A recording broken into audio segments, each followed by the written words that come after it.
Mi nombre es Esperanza Villarreal, tengo 35 años, y trabajo como curadora de arte en el Museo Nacional de Antropología.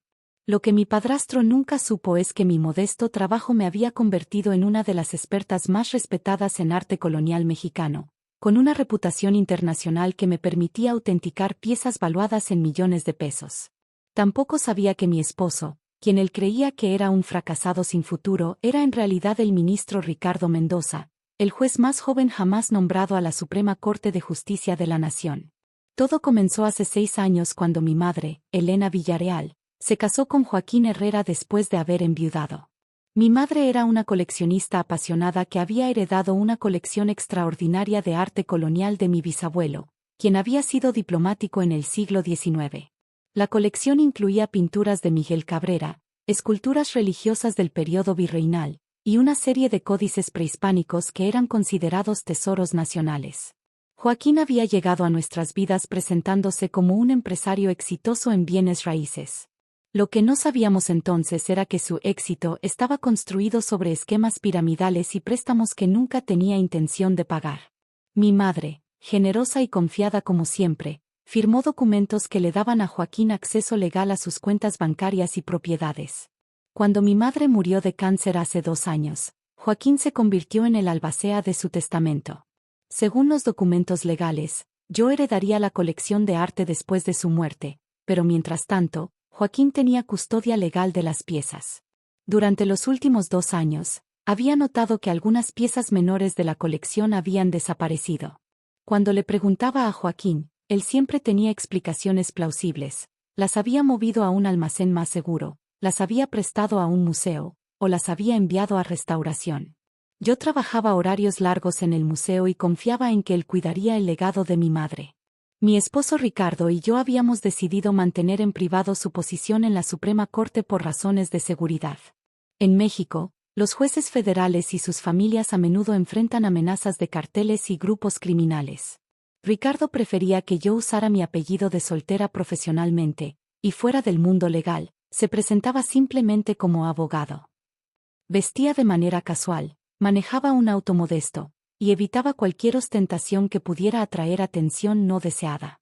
Joaquín, quien había conocido a Ricardo solo brevemente durante el funeral de mi madre, había formado la impresión de que mi esposo era un abogado de poca monta que apenas ganaba lo suficiente para mantenernos. Esta percepción se reforzó porque Ricardo y yo vivíamos en una casa sencilla en la colonia del Valle, lejos del lujo que Joaquín esperaría de una pareja próspera. La primera señal real de problemas llegó en octubre, cuando recibí una llamada de la directora del Museo de Arte Colonial. Esperanza, me dijo la doctora Martínez, acabamos de recibir una propuesta muy interesante. Alguien está ofreciendo vender una pintura de Miguel Cabrera que coincide exactamente con la descripción de una obra que mencionaste en tu catálogo de la colección Villarreal. Mi corazón se hundió. ¿Puedes enviarme las fotos? Cuando vi las imágenes, no había duda. Era la Virgen de los Remedios, una de las piezas más valiosas de la colección de mi madre. La pintura tenía una pequeña marca distintiva en la esquina inferior que yo había documentado años antes. ¿Quién está vendiendo la obra?, pregunté. Un intermediario, respondió la doctora Martínez. Dice que representa a un coleccionista privado que necesita liquidar activos rápidamente. Esa noche, cuando confronté a Joaquín, él negó cualquier conocimiento. Esa pintura está en el almacén, insistió. Debe ser una coincidencia, o tal vez una falsificación que alguien está tratando de vender. Joaquín, le dije, soy curadora profesional. Reconozco cada pincelada de esa obra. Esperanza, creo que el estrés te está afectando, respondió con una sonrisa condescendiente. Tal vez deberías tomar unas vacaciones. Durante las siguientes semanas, comencé a investigar discretamente. A través de mis contactos en el mundo del arte, descubrí que varias piezas de la colección habían aparecido en el mercado negro durante los últimos meses. Joaquín había estado vendiendo sistemáticamente los tesoros de mi madre, probablemente a una fracción de su valor real. En noviembre, decidí confrontarlo directamente. Llegué a su casa con una carpeta llena de evidencia, fotos de las obras en subastas, documentos de venta, incluso testimonios de comerciantes de arte que habían tratado con él. Joaquín, le dije, colocando la carpeta sobre su mesa de comedor, Necesitamos hablar sobre la colección de mi madre. Él abrió la carpeta y hojeó los documentos, su expresión cambiando gradualmente de confianza a irritación. ¿Has estado espiándome?, demandó. He estado protegiendo el legado de mi madre, respondí. Algo que aparentemente tú no has estado haciendo. Joaquín se puso de pie, su rostro enrojecido. Mira, niña, yo soy el albacea legal de esa colección. Tengo todo el derecho de tomar las decisiones que considere necesarias. ¿Necesarias para qué?, pregunté. Para pagar tus deudas de juego. Su expresión cambió inmediatamente. Había tocado un nervio. No sé de qué estás hablando, murmuró. Joaquín, sé sobre el casino en Acapulco. Sé sobre los prestamistas privados. Sé que debes más de 2 millones de pesos a gente muy peligrosa. Durante semanas había estado investigando sus actividades financieras. A través de mis contactos en el mundo del arte, había descubierto que Joaquín había estado vendiendo obras maestras por una fracción de su valor para obtener dinero rápido. Incluso si fuera cierto, dijo Joaquín, recuperando su compostura, eso no cambia el hecho de que tengo custodia legal de esa colección hasta que se resuelva completamente el testamento. ¿Y cuándo será eso?, pregunté. Cuando yo lo decida, respondió con una sonrisa cruel. Y honestamente, considerando tu situación financiera, no veo por qué tienes prisa. Mi situación financiera. Por favor, Esperanza. Trabajas en un museo por un salario miserable, vives en una casa diminuta, y estás casada con un abogado que parece que no puede pagar ni un parquímetro. Claramente no necesitas el dinero tanto como yo. La conversación continuó deteriorándose. Joaquín se volvió cada vez más agresivo, finalmente gritando que él había cuidado de mi madre durante sus últimos años y que merecía compensación por sus sacrificios. Si realmente crees que tienes derechos legales sobre esa colección, le dije finalmente, entonces propongo que nos reunamos con abogados presentes para resolver esto apropiadamente. Joaquín sonrió con arrogancia. Perfecto. Mi abogado demolerá a cualquier defensor público que tú puedas permitirte. Excelente, respondí. ¿Te parece bien la próxima semana? Esa noche, cuando llegué a casa, Ricardo estaba en su estudio revisando documentos de la corte. Como siempre, vestía una camiseta simple y pantalones de mezclilla, su uniforme habitual para trabajar desde casa. ¿Cómo te fue con Joaquín?, me preguntó sin levantar la vista de sus papeles. Le conté todo, la venta de las antigüedades, las deudas de juego, la confrontación. ¿Y qué propones hacer?, preguntó Ricardo, ahora dándome su atención completa. Reunión en una oficina de abogados. Joaquín está convencido de que puede intimidarme legalmente. Ricardo sonrió lentamente. ¿Sabes qué? Creo que es hora de que conozca a tu esposo apropiadamente. La reunión se programó para el viernes siguiente en las oficinas de Hernández y Asociados, un bufete prestigioso en Polanco. Cuando llegué, Joaquín ya estaba sentado en la sala de conferencias con su abogado, un hombre corpulento vestido con un traje caro que exudaba arrogancia. Esperanza, me saludó Joaquín con falsa cortesía. Espero que tú, abogado, no se pierda tratando de encontrar este lugar. Su abogado, el licenciado Ramírez, ni siquiera se levantó para saludarme. Señorita, dijo sin mirarme directamente, espero que entienda que esta será una conversación muy técnica. Tal vez quiera considerar aceptar cualquier oferta razonable que mi cliente esté dispuesto a hacer. Me senté en silencio, consultando mi teléfono. Mi esposo debe estar llegando, dije simplemente. Joaquín y su abogado intercambiaron miradas de burla. ¿Su esposo también es consultor legal?, preguntó Ramírez con desdén mal disimulado. Algo así, respondí. 5 minutos después, la puerta se abrió. Ricardo entró, pero no vestía su usual ropa casual. Llevaba puesta su toga oficial de ministro de la Suprema Corte de Justicia, con los distintivos dorados que identificaban su rango. Su presencia inmediatamente cambió la energía de la habitación. El silencio fue absoluto. Joaquín parpadeó repetidamente, como si no pudiera procesar lo que estaba viendo. El licenciado Ramírez se puso de pie tan rápidamente que su silla se volcó hacia atrás. Ministro Mendoza, tartamudeó Ramírez, ¿no? No sabía que usted. Buenos días, dijo Ricardo con su voz oficial, formal y autoritaria.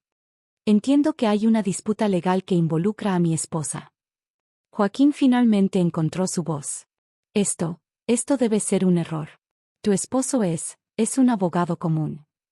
Mi esposo, dije calmadamente, es el ministro Ricardo Mendoza de la Suprema Corte de Justicia de la Nación.